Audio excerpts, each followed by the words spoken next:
Hi, everyone. This is Liz Jordan from USAID Center for Water Security, Sanitation, and Hygiene. Thanks to everyone for joining us this morning or afternoon or evening, wherever you are in the world. It's great to see such a large turnout. So today we'll be hearing about some work by the Sustainable Wash Systems Learning Partnership on strengthening wash networks in Ethiopia, particularly around the analysis of an urban sanitation system. Next slide. So just to get started with a couple of quick logistics, you'll see there's a question tab over in the pod to your right. You can use that to type questions in for the presenters. We'll have time to take questions at the end of the webinar. So please go ahead and type those in at any time during the presentations. There's also a handouts tab over there. Feel free to download those handouts. And also for your information, we are recording this webinar today. Will be available on globalwaters.org. So if anyone you know of was not able to attend, please let them know that the recording will be available. Next slide. So with that, I'll turn it over to our presenters. I'll turn it over first to Dr. Amy Javernick-Will, the co-principal investigator of the Sustainable Wash Systems Learning Partnership from University of Colorado Boulder. Over to you, Amy. Great, thanks, Liz. Next slide, please. So SWS focuses on understanding and strengthening local systems to provide and sustain services. We focus on systems because sustaining outcomes is dependent on the contributions of multiple and interconnected actors. There are many different definitions of a systems approach, as this is rightly a major focus of the sector. Under SWS, our systems approach includes the following steps. We seek to understand the system, including the interactions and interdependencies among actors and factors. We act based upon this understanding. And then finally, we adapt, iterate, and revisit those systems as they change and respond to our actions. Next slide, please. So bringing this together, we see that the system, which includes the network of factors, but also institutional factors, are crucial to sustain water and sanitation services, the bottom line. By strengthening the local systems and by understanding the models employed to sustain services, we are seeking to increase the overall likelihood that the services will continue to be sustained. In SWS, we have 4 overarching learning themes in order to test these, including collective action approaches, maintenance approaches, increasing stakeholder understanding, and network analysis, which we focus on today.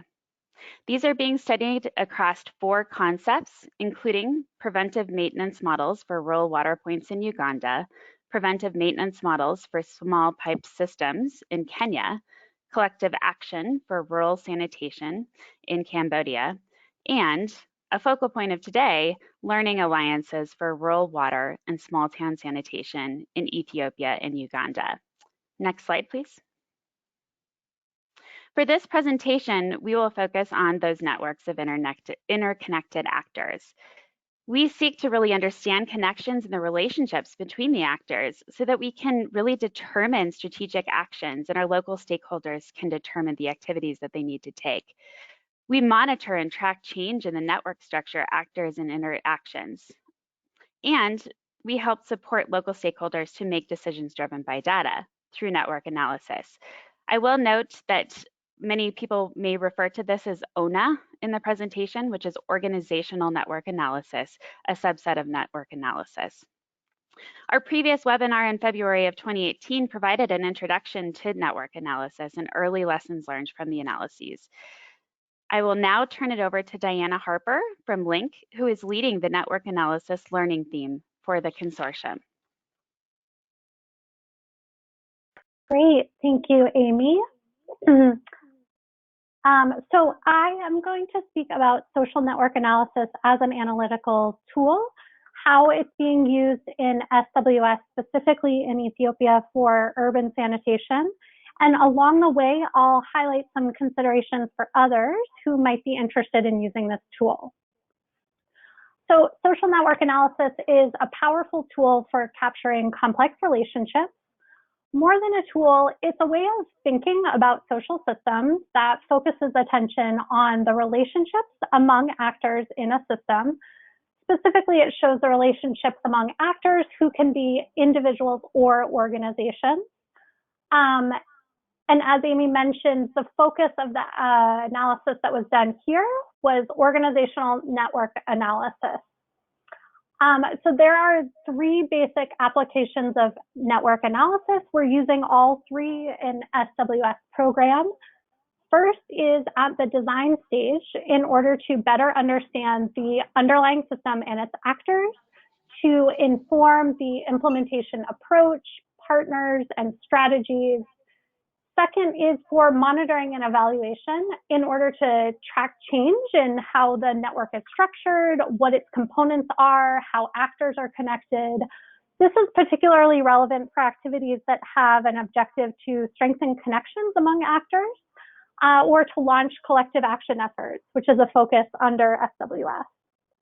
And the third application is for strengthening networks, which is using network analysis to drive specific actions among local stakeholder groups on more of an ongoing basis. And so again, for today's presentation, I'm going to talk about the use of network analysis for the purpose of monitoring. Slide, please. So to start, I wanted to give a quick snapshot of the network analyses that are being used in SWS. So across the countries where SWS is working, network analysis is generally being used at baseline and endline. And in Ethiopia, they also included a midline analysis. So you have 3 points of data collection. We've included in the resources for this webinar a learning brief where you can learn more about sort of how network analysis is being applied in the different countries. The fact that you have so many network analyses in this project, it really reflects that this is a global learning project and that's part of its mandate. If you're thinking about using network analysis in your program, it might be useful for programs where the relationships and the interaction among actors is important for how that local context functions, and specifically for monitoring when those relationships and interactions affect how the program is expected to achieve results.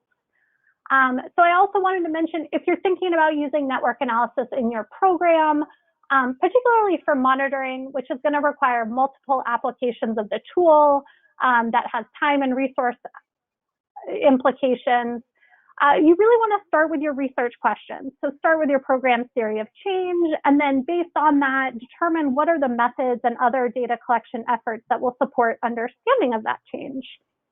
So again, driving this process should be your objective, and then based on that to select the tools.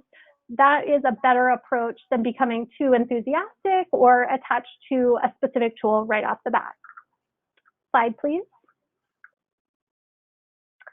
So turning to the case of Ethiopia, we'll hear from Jessica more about the program itself. But basically, network was used with a group of local organizations who have a role in sanitation service delivery. And the idea at baseline was to understand what sanitation networks look like at the local level, how those different actors are connected, what type of collaboration they have. And then the program is implemented. They've been facilitating these groups called learning alliances. And the idea is to foster better collaboration, problem solving, and ultimately greater sustainability of solutions. So then about 1 year into the implementation of these groups, another network analysis was conducted at midline in order to track changes in these relationships. So the expectation was that the networks would increase in their strength and their connectivity. The field teams have certainly observed qualitatively and through anecdotal evidence that they've seen an improvement in collaboration among the group and are using network analysis to understand this quantitatively as well as in a way that's independently verifiable. The other purpose of doing this at midline is that, if changes are not occurring as expected, that the network analysis would provide some insights or some questions to be investigated to further the sustainability of these groups during the implementation period. So one thing I wanted to note here is that if you're planning an activity like this, it's really important to project out at baseline what's the change specifically in the networks that you hope to see. Part of the challenge in interpreting network analysis data is there's no one ideal network structure. So it really depends on your network's purpose and the local context. I'll talk more about metrics in a little bit, but just to consider that when you're using network analysis for monitoring, it's important to build in consideration of what the method can and cannot tell you. Slide, please. Great. So now, just to orient you a little bit to the survey that was done in Ethiopia, if you are interested, you'll be able to read the full survey tool and sort of all of the details and dimensions that were examined in a longer report. But I'll just briefly say that there are three main relationship types that were examined at midline, and these were information sharing, problem solving, and coordination. So one consideration in the design of a network analysis is deciding whether the relationships will go in one direction. So, who do you have an information sharing relationship with versus two directions? Who do you share information with and who do you receive information with? And that's what is pictured on the slide with the arrows.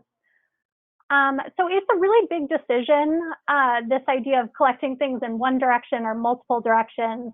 It adds a lot of complexity to the analysis.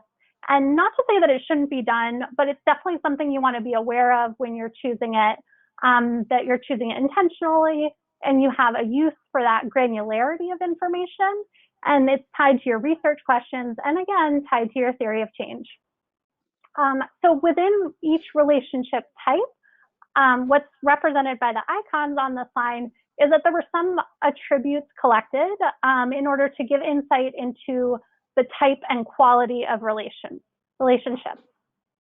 So frequently in network analysis, people want to look at whether a relationship exists, as well as the value or quality of that relationship. And there are different ways to do this, which I'll highlight on the next slide. And you can, thanks.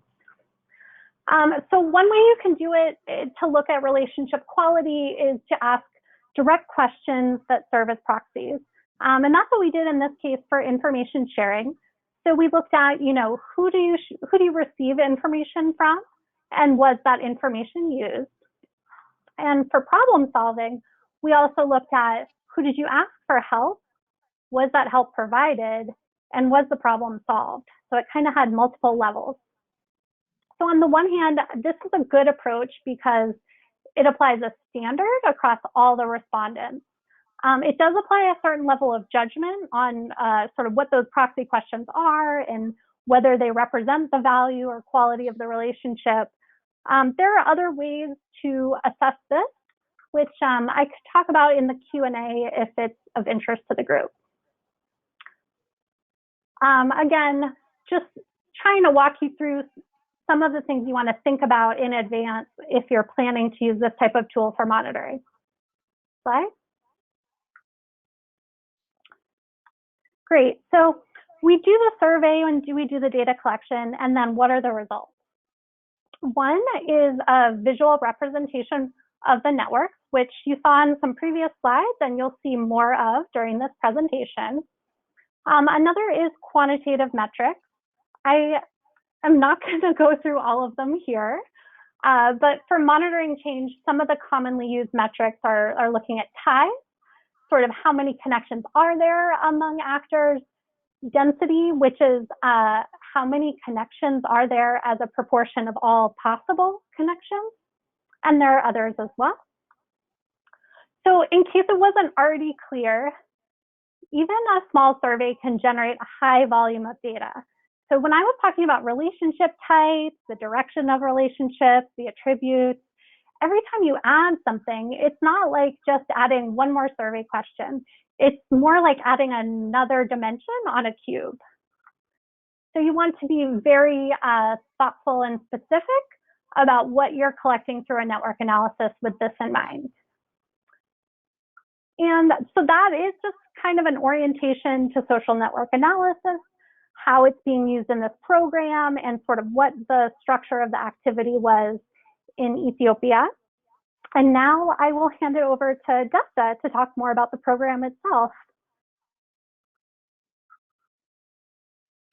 Okay, thank you, Diana. I will talk a little bit about our Learning Alliance, both Deborah Brown and Waliso. Federal Tech ultimate goal is to improve the quality and sustainability of sanitation service. Specifically, one is addressing the issue of fecal slide dumping site. Second, improve poor management of communal and public bathroom facilities. We will strengthen the local system through the Learning Alliance approach. I will talk a little bit about Learning Alliance. Learning Alliance is a group of actors, including researchers, decision makers, practitioners, NGOs, private sectors, and the communities who come together to share information, improve coordination, support innovation to scale up solutions. Why we imply Learning Alliance to our SWS project? Because there is a limited integration among different stakeholders, weak coordination among sector stakeholders, poor linkage between researchers and practitioners, weak process documentation or documenting learnings, inadequate dissemination of knowledge, and limited opportunity for scale up. So because of this, we are using Learning Alliance to solve the problem in collaboration with the WASH sector in both two towns. Tetra Tech leads the small town sanitation work within SWS team. We work in Waliso, which is about 2.5 hours southwest of Addis, and Deborah Brown, which is about 2.5 north of Addis Ababa. Today, I will be sharing a few findings from the ONA conducted in both towns. I will start with a brief background on Waliso. Waliso has 4 Kabale administration. The official population figure is 61,000, but expected higher than this. There is no centralized sewer network system in the town, 100% on-site sanitation.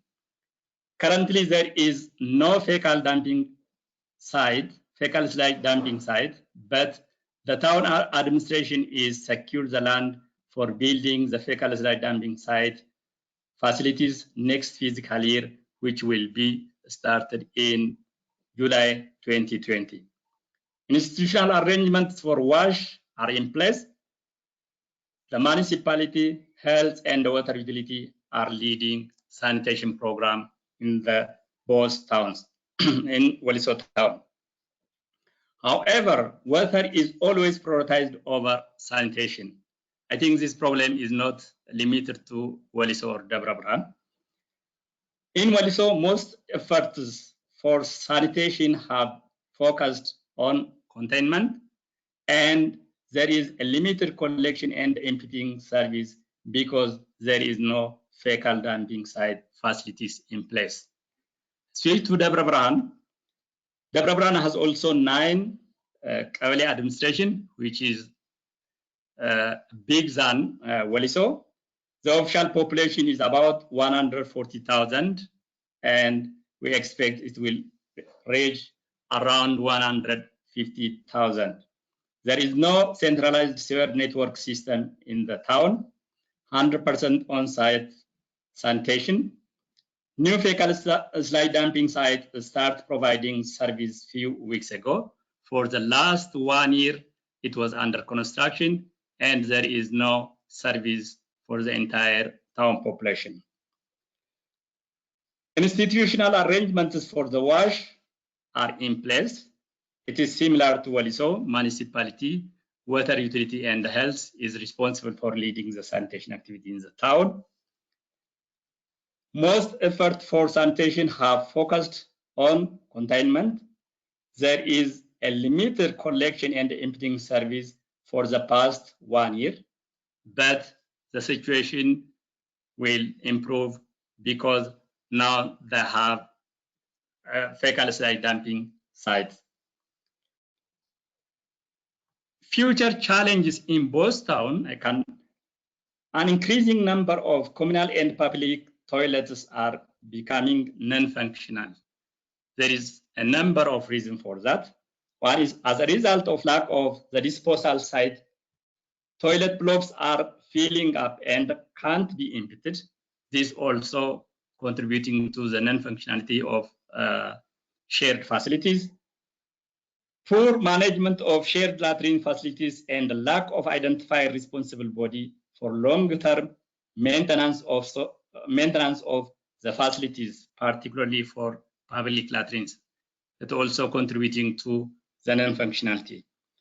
The other future challenge for both towns is the high percentage of traditional pits are unlined, and this allows the contents to infiltrate the surrounding environment.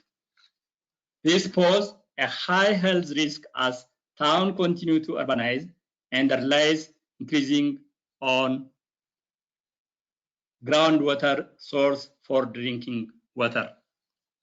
Next slide, please.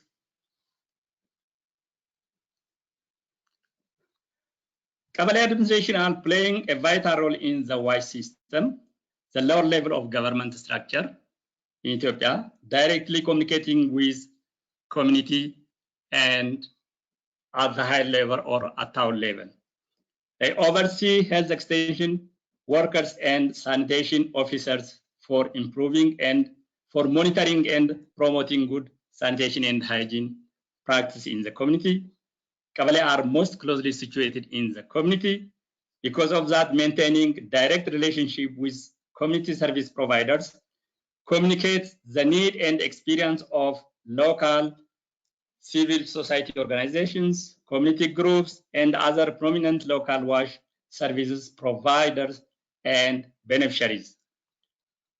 As Qabale representative are our Learning Alliance member, they are playing a crucial role in our Learning Alliance forum. They are functioning as information sharing bridge between local community and actors at the town level, because they are receiving the information, they are receiving the plans, they are receiving the feedback from the town level and pass it to the community, and from the community they receive it information on activities which the community is working with them and passes that information to the town level. So they are playing a crucial role as a bridge for information sharing. Next, please.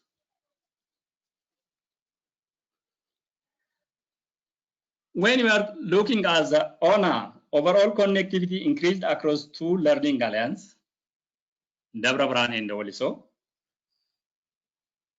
with the most significant gains made in information sharing. Both towns' Qabale administration are well connected at town level offices at the midterm review. Pictures is more nuanced at the Qabale level. It is clearly explaining on the left side. This is the picture for Devra Bran in the second midterm review. And all the 6 Qabales are very connected in terms of information sharing, in terms of coordination, in terms of problem solving from the one which they have got or learned from in the Learning Alliance.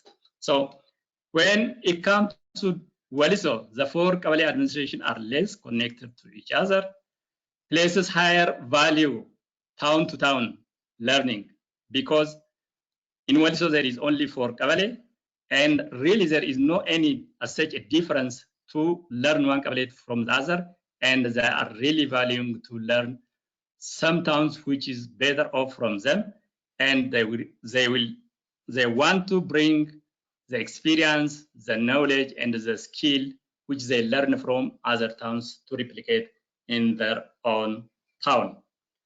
Come to Debre Birhan, it was three Kabbales in our learning alliance in the previous, but now it becomes 6.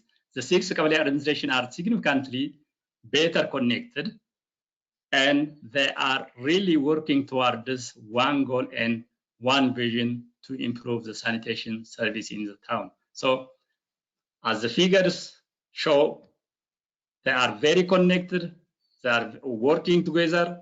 One Kabbale impact is also have another Kabbale, and they are working together for the realization of the town objectives.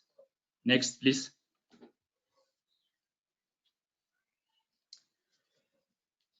Public engagement or awareness creation was initiated by both Town Learning Alliance a year ago.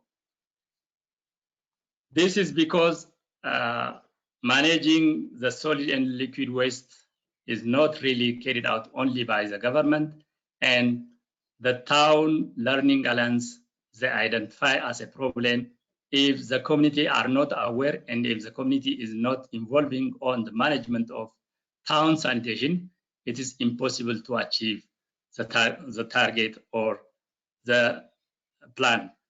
Because of that, Learning Alliance developed an activity that increase awareness of liquid and solid waste in their Kabbale. The targets participants at Kabbale and the Kabbale level, which include women and the youth association, influential leaders, religious representatives, the school directors, Kabbale administrations, urban health extension workers, and the health sanitation officers, communal and the public latrine management body. In this awareness creation, 254 participants attend from Waliso and 363 participants attend from Debre Birhan. We created a Telegram group, social media, to facilitate the planning of the events. This is Learning Alliance members are using the platform very well. They are using to communicate each other. And also at this very difficult time, most of our Learning Alliance is using platforms for information sharing and the document sharing. And we also communicating regularly through these platforms, and it's really work very well. Next step, slide please. So how it was a public engagement events? So it was really a big event and a process, and we have learned a lot of things from this. Learning Alliance has presented proposal for the activity at their meetings. They developed this framework during the midterm ONA workshop, and back to their own town, they produced a detailed proposal and presented for the Learning Alliance. Why they did that? One, they want to get a buy-in from the entire Learning Alliance, because this plan is produced by a limited number of Learning Alliance, because all Learning Alliance is not really produce such kind of plan, because it has to be some of Learning Alliance to take a lead for that. So the second one is to share the responsibility, who is managing, who is doing what, and how they are really leading that event. So because of that, they are presenting their proposal to the entire Learning Alliance. Health Office played a significant role in coordinating preparation for the events. We have learned a lot of technique and knowledge or skills during the ONA workshop in Addis, and who is leading, who is collaborating, who is supporting, and every organization, every Learning Alliance have to part and a parcel of the process, and some organization has to lead that process. So health is leading that process, municipality, water utility, environment, and the others, they are supporting the process. Not only this, the town high-level decision makers, which they are not our learning alliance also part and parcel of this process. In Waliso, the health office allocate funds to provide training for the task for the learning alliance at the town level, and SWS sponsor or covering the whole activities of Kabale and sub-Kabale level awareness creation workshop. We also using these events as an opportunity to share information with actors at all levels.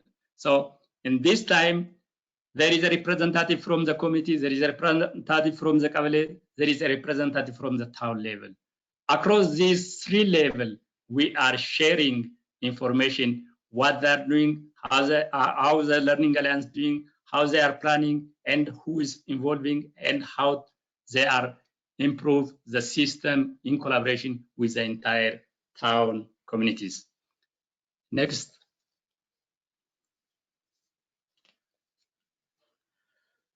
We provide the Learning Alliance provide awareness creation workshop. So what was the result after that workshop? Kabale representatives reported that communities had continued the monthly sanitation town cleaning campaign following the success of public engagement event. The municipality revised its schedule for truck support on a weekly rotating basis to each Kabale to transport waste to the disposal site. The Kabale administration, health extension workers, and sanitation officers are using the trucks very efficiently. The community awareness to manage solid and liquid waste get better. There is some progress on household solid waste collection and transportation process in collaboration with the municipality and the Kabale administration. Learning Alliance Steering Committee jointly with the Kabale level members start to monitor communal and public latrines. Learning Alliance provide technical support to the communal and public latrines management committee. I thank you and pass to Diana.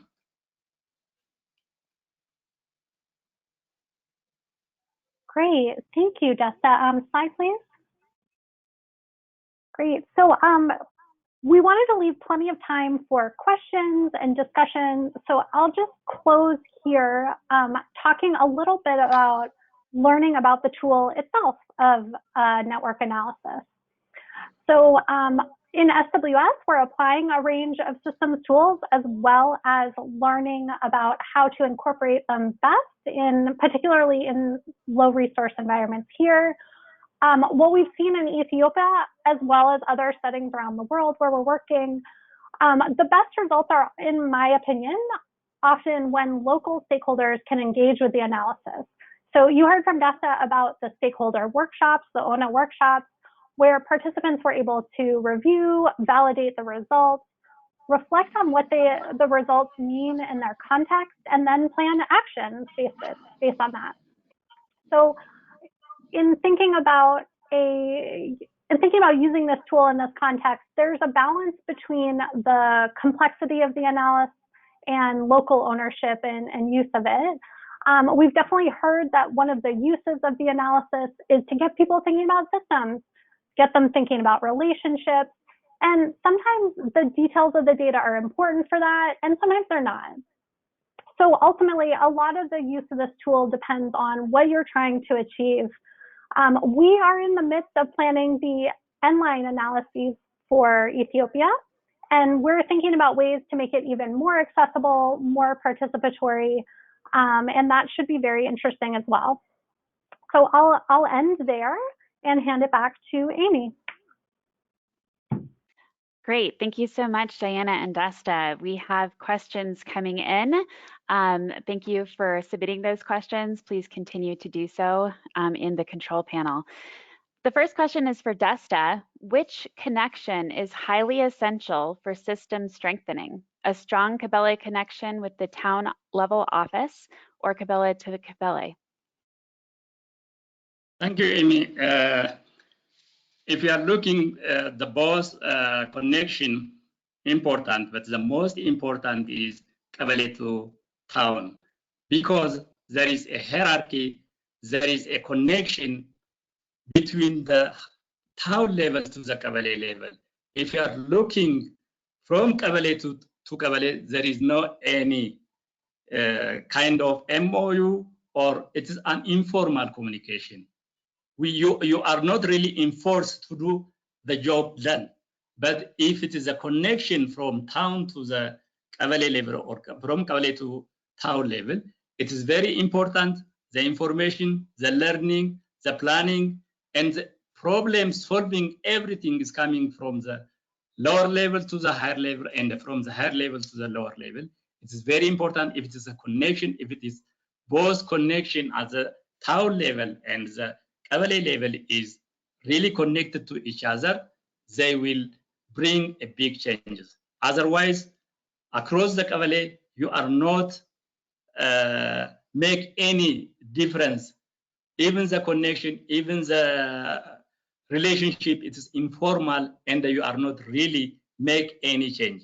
But if it is at the Kabale to the town level, there is a hierarchy, even all budget, all planning, all activities coming from bottom to the higher level, from the higher to the down level, there is a lot of connections and there is a lot of coordination going on among these two levels. There is a problem solving. Now there is an example. Municipalities, they have a truck for solid waste transporting. The Kabale, the municipalities allocating or assigning the tractor to the Kabale, and the Kabale is using that one. If the municipality is not providing that support, the Kabale, they have the right to ask them, and the municipality also responsible to support the Kabale. But across the Kabale, if Kabale 1 has something and other Kabale want to have that thing, it is based on the individual interest. There is no any legal framework between Kabale to Kabale. But if it is town to Kabale, there is a legal framework. So it is very important. The most important is from Kabale to town level connection. Great, thank you so much, Desta. The next question is for Diana. How is SNA similar to or different from stakeholder mapping? Great. So SNA or network analysis can be used as a type of stakeholder mapping. Obviously, there are many different ways to do that type of activity. A couple of aspects that I might highlight for network analysis that make it really interesting for stakeholder mapping is it describes relationships as they actually are in the system. And it's not based on a judgment of perhaps an external group who conducts key informant interviews and then puts organizations into certain categories. The information can come from the participants themselves. And as a result, you may have some organizations or some individuals who are supposed to be hubs of authority or who are supposed to be well connected within their network by their position, but the network analysis will show that they are not. And you can also have it going the other way. You may have an organization who you didn't know was so influential or who was not recognized in the local system as being a bridge among so many different groups, but the network analysis brings that to bear. And the second way that I think it's kind of interesting or different is it looks at the relationships among actors. So some stakeholder mapping exercises will look at your organization or you as an individual and what is your relationship with lots of different groups. But this allows you to see the more nuanced relationships among the different actors and what they look like in that network. Great, thank you so much. I'm going to go back to Desta with the next question. Is there a dedicated sanitation unit in Waliso? If so, what does the composition of the staff look like? Yeah, there is a dedicated staff at the Waliso wash sector, and at the Kabale level, there are health extension workers, and in each Kabale, it is 3 to 4 health extension workers who is really looking after the sanitation activities and other health activities. Also, there is a Kavade sanitation officer, which is this expertise is accountable to the municipality, is also looking after the sanitation. And at the municipality, there is a solid waste management, and in water utility, there is liquid waste management staffs who are really supporting the sanitation activities at the town level. So at the health office, also, there is an expertise who is coordinating the wash activities and look after the sanitation. So even if it is not as such an optimum number of staffs, but there is an adequate staff to manage the sanitation. And those staffs are in municipality, health, and utility, as well as environmental protection, because they are working on the regulatory part. So there is a dedicated staff in wash sector of Waliso. Great, thank you. Diana, the next question is for you. It's regarding the visual diagrams from the ONAs. And the clarifying question is, what do the sizes of the circles represent on these? And then the second question is, can you explain how the arrows in the diagrams demonstrate quality of relationships between the various actors? Yeah, great question. Love to hear from data visualization friends of data visualization.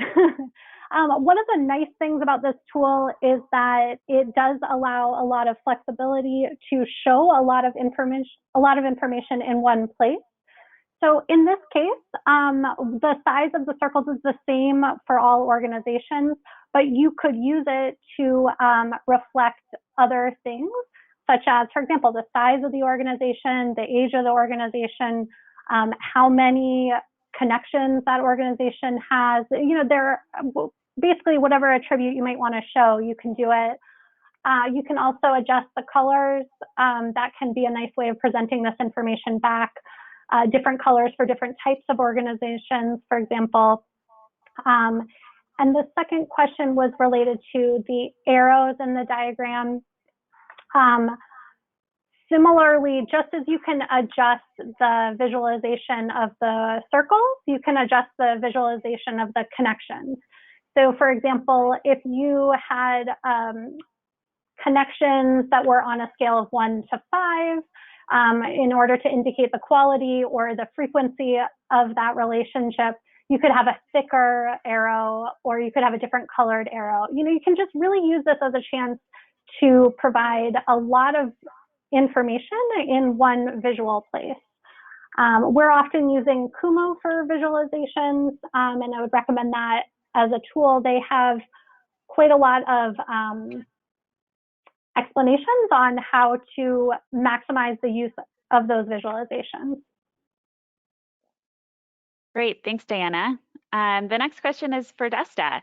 How are you engaging and presenting back the findings from the network analysis to the local stakeholders? Well, as I presented in before, most of the Learning Alliance just came to Addis and presenting the findings of ONA in Addis, and the Learning Alliance is providing their feedback about the survey. Based on, we have a forum every quarter, there is a Learning Alliance meeting.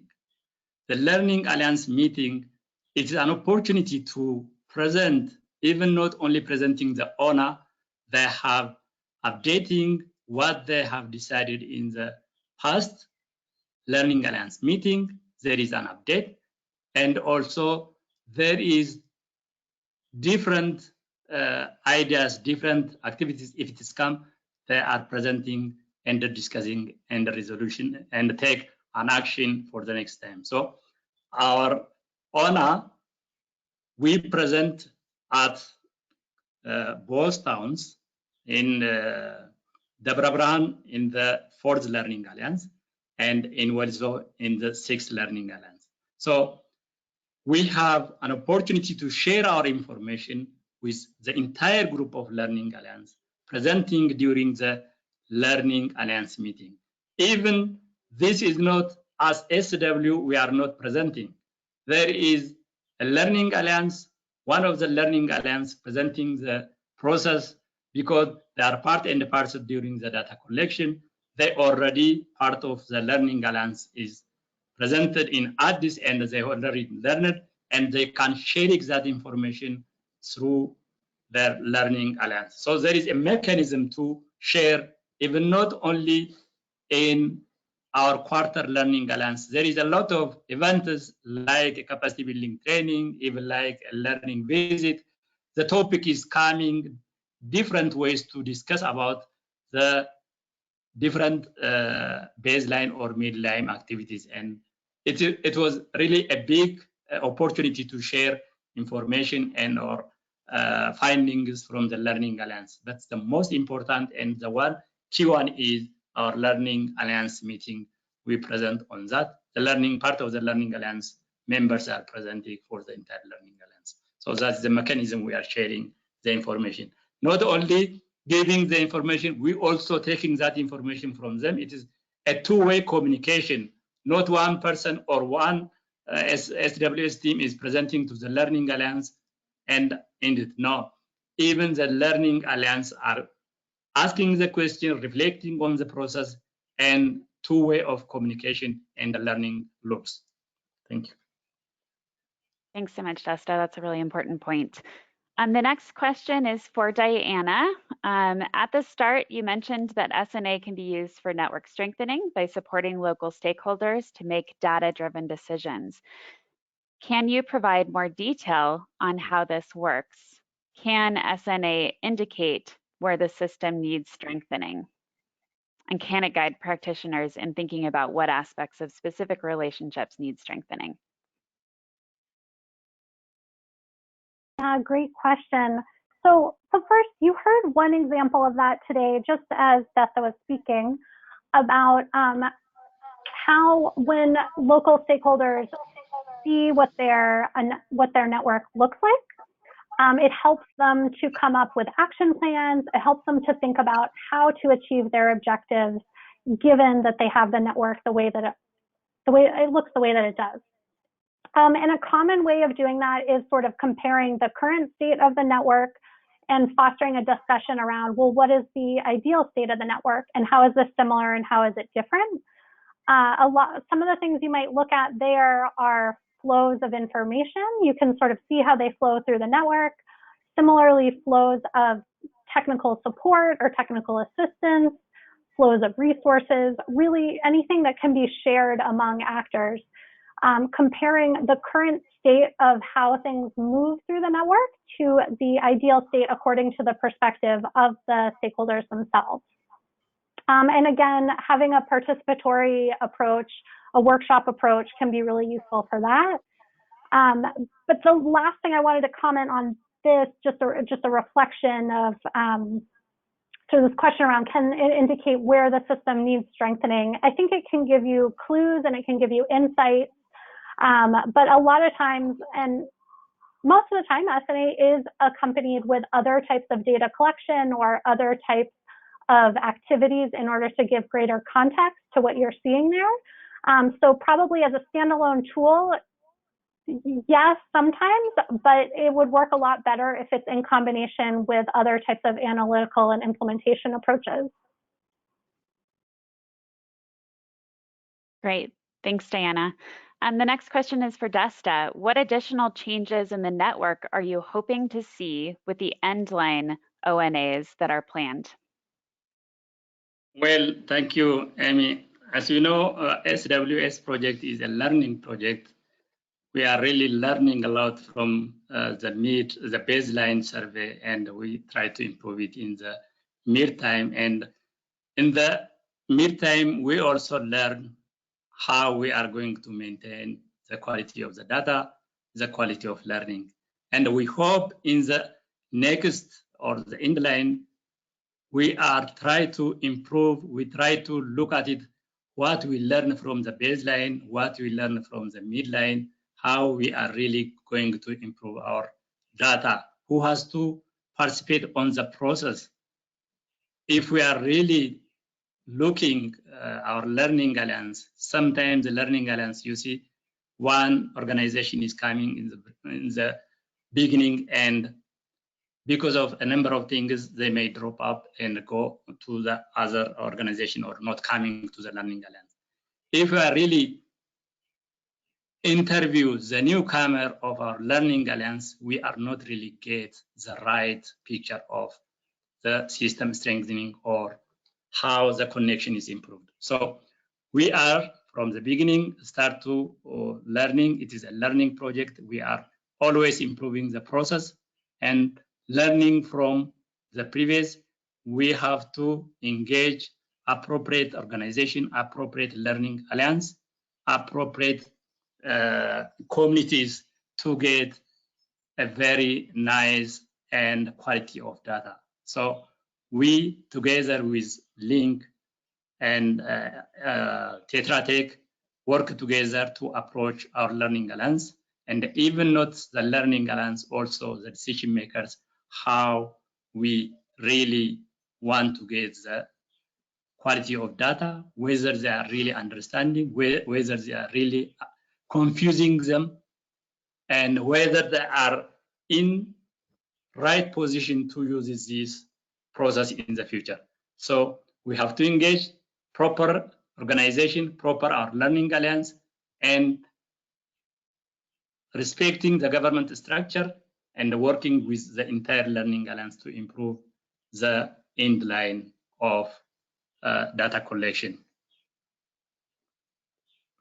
Great, thanks, Desta. There's a lot of questions on network analysis, and one question deals with, can they have access to network analysis training online? So Diana, can you answer that? Yeah, sure. We can suggest some resources for learning more about network analysis. Generally, we have a general guide actually on our website, on Link's website, which I can share, which is sort of self-guided for better understanding the tool, understanding some case study applications, and understanding more reading. I would love to hear from folks if they've taken an online training and found it to be helpful for them. I haven't personally taken them, so I'd love to hear any recommendations.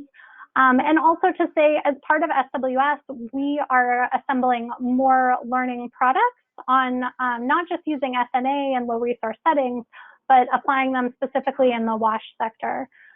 So a good way to keep on top of that information, I think, is the Global Waters newsletter, as things are coming out related to that.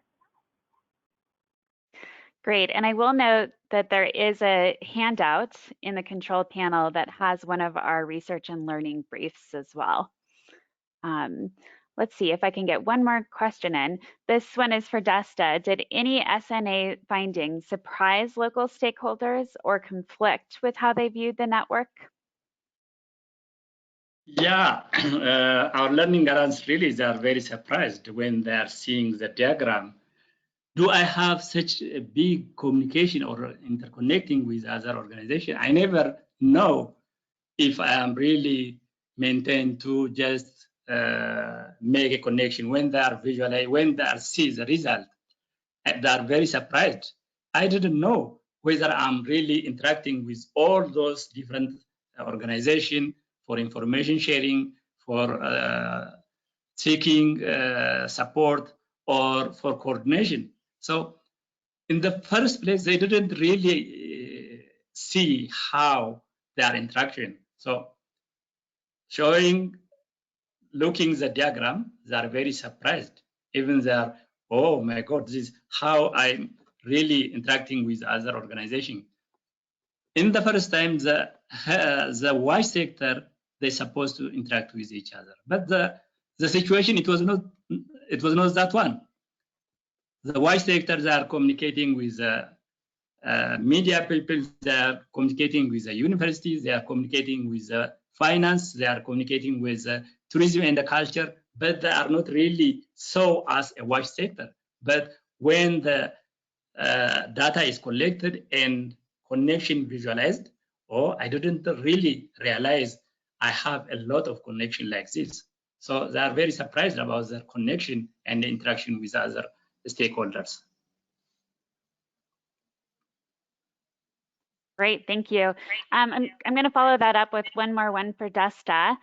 Based upon what you've learned so far from network analysis, what would you do differently in designing and implementing new system strengthening programs? Well, you see, when we are designing, we have to see who we are working together, who are our supporters, who are really our source of information, who are really our finance or even helping to solve the problem. So when it has to design, you have to see or map the whole stakeholders. The whole stakeholders, they have different things to provide you. If you go to some organizations, they have a very nice data, but you don't know to use that data. So you can involve them to get the data. You can working with them in one way or the other. The sanitation is not entirely within 2 or 3 organizations. It is a cross-cutting issue. And when we are really designing our project, we have to involve the community. Otherwise, if the community is not taking forward our progress or our activities, still we are not proceed. Otherwise, you see, now to provide or to design a very nice project, we have to map our organization, who has an information, who has to provide supporters, who has really coordinating. So we have to map different organizations, and we are not really stick only with the waste sectors. If you are stick on the waste sectors, probably we are talking about the municipality, the health office, and the utility. But there is a number of organizations is direct or indirect where they are part and parcel of the sanitation process. So we have to really map out our stakeholders who provide what and how we are engage them to get our job is done or improving the urban sanitation problem. Great, thank you so much, Desta. Well, on behalf of all of us in the SWS Learning Partnership, we really thank you for attending our session today. Patrick, I just want to point out, has put in the chat user guides to SNA, a video that we recently produced on SNA, and please subscribe to our newsletter and follow us on Twitter. We have a number of webinars coming up on our other topics, and we would love to hear from you. Thank you.